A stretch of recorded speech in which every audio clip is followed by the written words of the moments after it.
Bagus.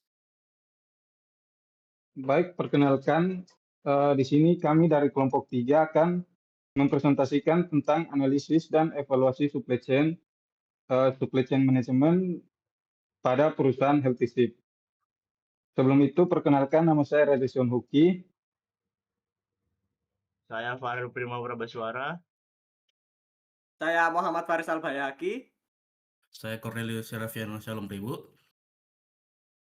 Oke. Next, PPT-nya. Baik, yang pertama adalah profil perusahaan akan dijelaskan oleh teman saya. Ya, dengan saya Faris Albayaki. Yang pertama, profil perusahaan Healthysip. Berikut adalah gambaran umum perusahaan kami. Produk utama jusnya berupa buah segar, salad buah, cup fruit, dan berbagai olahan buah lainnya yang diproduksi dengan bahan segar berkualitas tinggi dari petani lokal terpercaya. Lalu ada kinerja bisnis, melayani 80 hingga 100 transaksi harian dengan omset tahunan mencapai 2,6 miliar, menunjukkan pertumbuhan yang konsisten di pasar produk buah segar. Lalu yang ketiga ada pemberdayaan UMKM, berfokus pada pemberdayaan UMKM lokal dengan menjalin kemitraan bersama 15 pemasok petani lokal dari berbagai daerah, mendukung ketahanan pangan dan ekonomi lokal.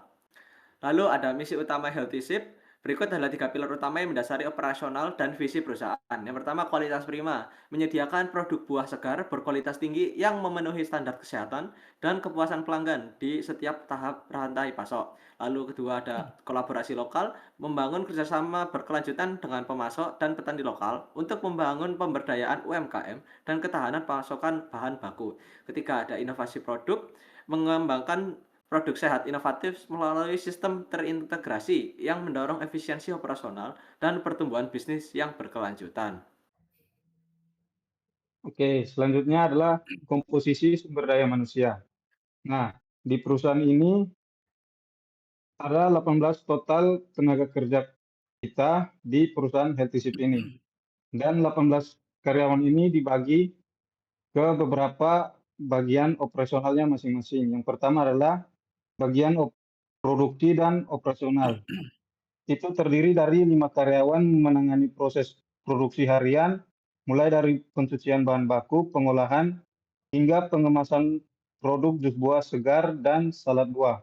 Selanjutnya ada di bagian distribusi, distribusi dan gudang atau inventory. Ada terdapat 4 karyawan distribusi yang mengelola pengiriman ke outlet offline dan platform online. 3 karyawannya di bagian gudang itu menjalankan sistem FIFO dan kontrol kualitas stok bahan baku. Yang terakhir ada pengadaan, finance, dan marketing. 6 karyawan mengelola pengadaan dari 15 supplier petani lokal, keuangan perusahaan, serta strategi pemasaran di kanal offline maupun platform digital seperti GoFood, GrabFood, dan ShopeeFood. Next.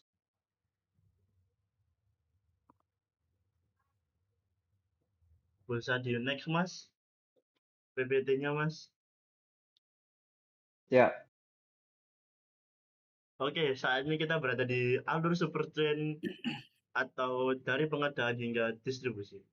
Di sini dibagi menjadi 3, yaitu pengadaan, inventarisasi dan operasional, dan distribusi offline dan online. Di sini pengadaan ada 15 supplier petani lokal aktif, lead time pengiriman bahan baku H+2 dari pemesanan.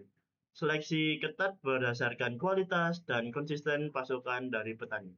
Yang kedua ada inventarisasi dan operasional, yaitu penyimpanan FIFO dengan kontrol kualitas ketat, proses produksi 2 jam dari pencucian hingga pengemasan utilitasing mesin mencapai 83%. Yang ketiga dan terakhir ada distribusi online dan offline.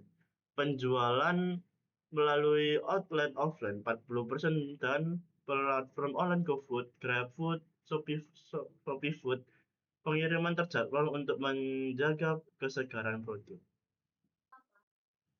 Bisa di next, Mas. Oke, lanjut. Di klasifikasi pemasukan bahan baku. Dikategorikan supplier berdasarkan produk, volume, dan pergerakan. Yang pertama ada fast moving pisang dan jeruk. Volume ada 850 kg per bulan. Kategori fast moving, lokasi pemasok Bandung dan Malang, pemasok utama dengan frekuensi pengiriman tinggi dan lead time 2 hari. Dan yang kedua ada fast moving semangka dan mangga. Volume ada 650 kg per bulan. Kategori fast moving atau lokasi pemasukan Batu dan Garut. Yang ketiga ada slow moving, yaitu ada pepaya, melon, apel, dan lain-lain. Pepaya dan melon 470 kg, lokasi di Garut dan Batu. Apel campur biji, naga, dan nanas ada 650 gram per bulan. Lokasi Malang dan sekitarnya. Kategori slow moving dengan safety stock lebih tinggi. Next. Kapasitas dan kinerja produksi, performa dan bottleneck operasional. Utilisasi mesin ada 83%, output harian terdapat 200 unit. Kapasitas maksimal dari mesin ada 240 unit. Efisiensi 83,3% dari kapasitas penuh. Bottleneck terjadi di stasiun pencucian bahan baku dan penyegaran kemasan menyebabkan antrian produksi dan penurunan throughput harian. Next.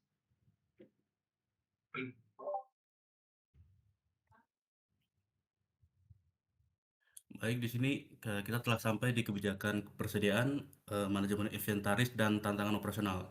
Yang pertama itu adalah pencatatan manual harian.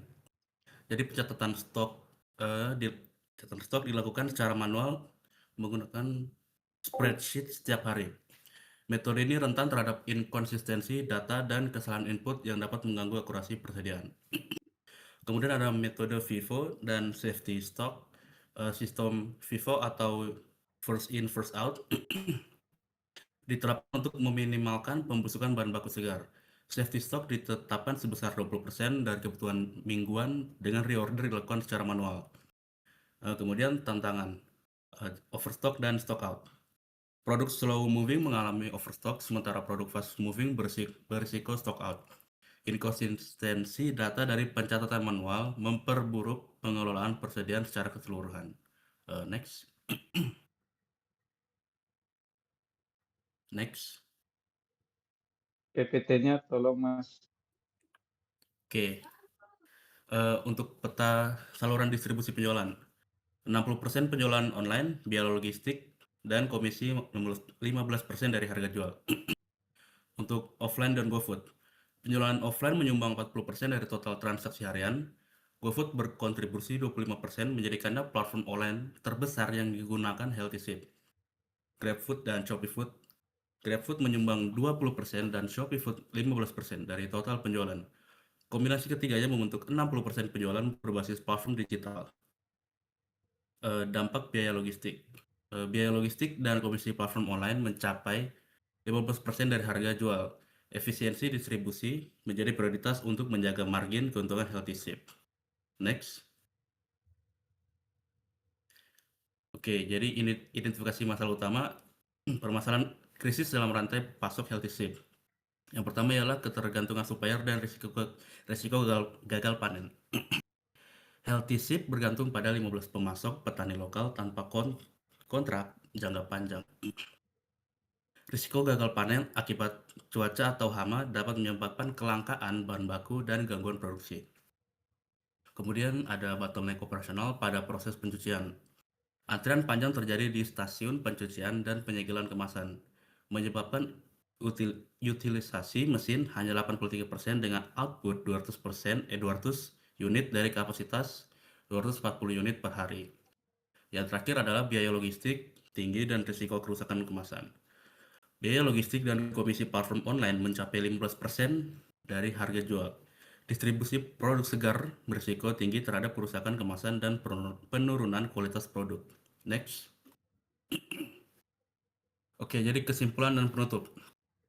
Pengelolaan rantai pasok yang terintegrasi merupakan kunci keberhasilan Healthy Ship dalam menjaga kualitas produk, efisiensi operasional, dan keberlanjutan bisnis jangka panjang bersama pemasok lokal.